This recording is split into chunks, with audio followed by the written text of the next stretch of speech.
É uma radionovela de Vidas Secas de Graciliano Ramos. O mundo coberto de penas. O mulungu do bebedouro cobria-se de arribações. Mau sinal. Provavelmente o sertão ia pegar fogo. Vinham-se em bandos, arranchavam-se nas árvores, na beira do rio. Descaçavam-se, bebiam, e com o redor não havia comida. Seguiam viagem para o sul. O casal agoniado sonhava desgraças, o sol chupava os poços e aqueles excomungados levavam o resto da água.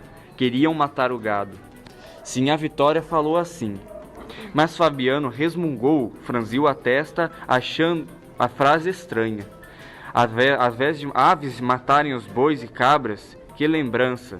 Olhou a mulher, desconfiado, julgou que ela estivesse extraviando.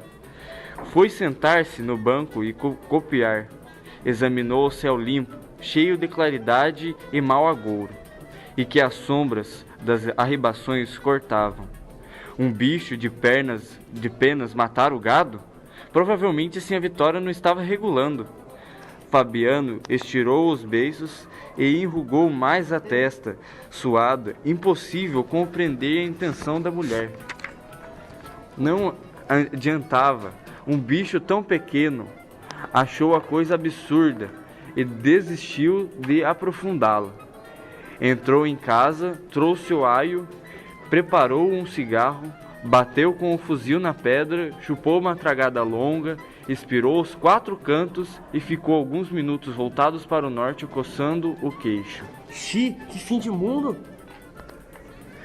Não permaneceria ali por muito tempo. No silêncio comprido só ouvia um rumor de asas.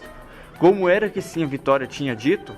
A frase dela tomou o espírito de Fabiano, e logo a significação apareceu. As arribações bebiam a água. Bem, o gado curtia a sede e morria. Muito bem, as arribações matavam o gado. Estava certo. Matutando, a gente via que era assim, mas Sinhá Vitória largava tiradas embaraçosas. Embora Fabiano percebia que ela queria dizer, esqueceu a infelicidade próxima, riu-se encantando com a esperteza de Sinhá Vitória. Uma pessoa como aquela valia ouro, tinha ideias, sim senhor, tinha muitas coisas no miolo, mas situações difíceis encontrava na saída. Então, descobri que as arribações matavam o gado e matavam. Aquela hora, o mulungu do bebedouro, sem folhas e sem flores, uma barracharia pelada, enfeitava-se de penas. Desejou ver aquilo de perto. Levantou-se, botou o aió a tiracolo. Foi buscar o chapéu de couro e a espingarda de pedreira. Desceu o copiar, atravessou o pátio, avisilhou-se na ladeira, pensando na cachorra-baleia. Coitadinha, tinha-lhe aparecido aquela coisa horrível na boca. O pelo caíra e ele precisava matá-la. Teria procedimento bem? Nunca havia refletido nisso. A cachorra osteava doente. Podia consentir que ela mordesse o menino? Podia consentir? Loucura, expor as crianças à hidrofobia? Pobre da baleia, sacudiu a cabeça para afastá-la do espírito. Era o diabo daquela espingarda que lhe trazia imagens da cadelinha. A espingarda, sem dúvida, virou o rosto deforme as pedras do fim do pátio, onde Baleia parecia fria, inteiriçada, com os olhos comidos pelos urubus. Alargou o passo, desceu a ladeira, pisou na terra de aluvião, aproximou-se do bebedouro. Havia um bater doido de asas por cima da poça de água preta. A garrancheira do mulungu estava completamente invisível. Peste! Quando elas desciam do sertão, acabavam-se tudo. O gado ia firnar-se até os espinhos sacariam. Suspirou o que havia de fazer, fugiu de novo, aboletando-se, noturno lugar. Recomeçando a vida, levantou-se a espingarda, puxou o gatilho sem pontaria. 5 ou 6 aves caíram no chão. O resto se espantou. Os galhos queimados surgiram nus, mas pouco a pouco se foram cobrindo. Aquilo não tinha fim. Então, Fabiano, desanimado, continuou atirando para o céu e mais aves caíram. Então, desanimado e com sua arma descarregada, acendeu um cigarro e procurou distrair-se falando baixo. Sinha Terta era pessoa de muito saber naquelas beiradas. Como andariam as contas com o patrão? Estava ali o que não se conseguia nunca decifrar. Aquele negócio de juros engolia tudo, e afinal, o banco ainda achava que fazia favor, o soldado amarelo. Fabiano encapoava, fechou as mãos e deu murros na coxa. Diabo esfolava-se por esquecer numa infelicidade, e vinham outras infelicidades. Não queria lembrar do patrão nem do soldado amarelo, mas lembrava-se com desespero. Enroscando-se com uma descascável assanhada, era um infeliz, era a criatura mais infeliz do mundo. Devia ter ferido naquela tarde o soldado amarelo. Devia tê-lo cortado com o facão, cabra ordinário, mofino, e esconderam-se, ensinaram-nos o caminho. Esfregou a testa suada e enrugada, para que recordara a vergonha. Pobre dele, estava então decidido que viver para sempre assim? Cabra safado, mole, se não fosse tão fraco, teria encontrado no cangaço o feitiço miserável. Depois levaria um tiro de emboscada ou envelheceria na cadeia, cumprido sentença.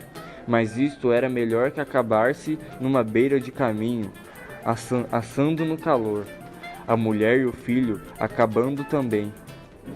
Devagar. Talvez estivesse preso e respeitado, um homem. Assim como estava, ninguém podia respeitá-lo. Não era homem, não era nada. Aguentava zinco no lombo e não se vingava. Fabiano, meu filho, tem coragem, tem vergonha, Fabiano. Matar soldado amarelo. Os soldados amarelos são os desgraçados que precisam morrer. Matar soldado amarelo e os que mandam nele. Como ele gesticulava com furor, ele gastava muita energia e pôs-se a se ofegar e sentiu muita sede. A cara vermelha e queimada, e lhe tornava mais escura a barba ruiva.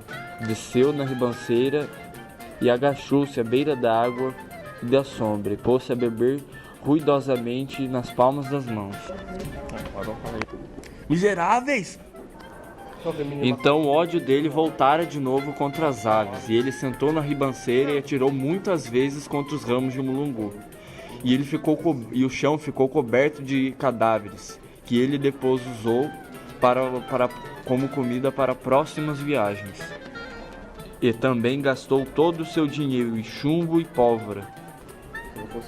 Olhando para os cadáveres no chão dos pássaros, ele disse: Se não fosse a seca, eles não existiriam. Ele já andava meio desconfiado, vendo as fontes minguarem, e olhava com desgosto a brancura das manhãs longas e a vermelhidão sinistra das tardes. Agora confiavam-se nas suspeitas. Miseráveis! As bichas excomungadas eram a causa da seca. Se pudessem matá-las, a seca extinguiria. Mexeu-se com violência, carregou a espingarda furiosamente. A mão grossa, cabeluda e cheia de manchas e descascada, tremia, sacudindo as varetas. Pestes! Achava impossível dar cabo daquelas pragas. E estendendo os olhos pela campina, achou-se isolado, sozinho no mundo coberto de penas, de aves que iam comê-lo. Pensou na mulher e suspirou. Desceu da ribanceira, apanhou-se lamentando os cadáveres e meteu-os no aió, que ficou cheio, empaziado, retirou-se devagar. Ele, Sinhá Vitória e os 2 meninos começaram as arribações.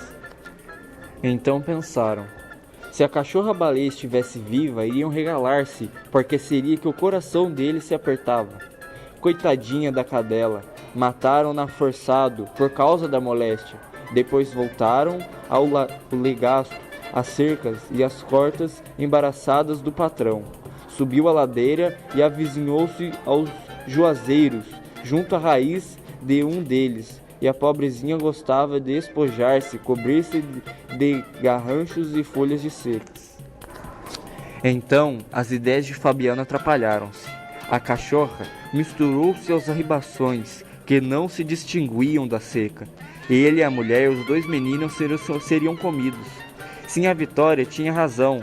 Era atilada e percebida das coisas de longe. Fabiano arregalava os olhos e desejava continuar a admirá-la. Mas o coração grosso, como um cururu, enchia-se com lembranças da cadela, coitadinha, magra, dura, inteiriçada, os olhos arrancados pelos urubus. Então, diante dos juazeiros, Fabiano apressou-se. Sabia lá se a alma da baleia andava por ali fazendo visagens. E chegou a casa com medo do espírito da cachorra os atormentar.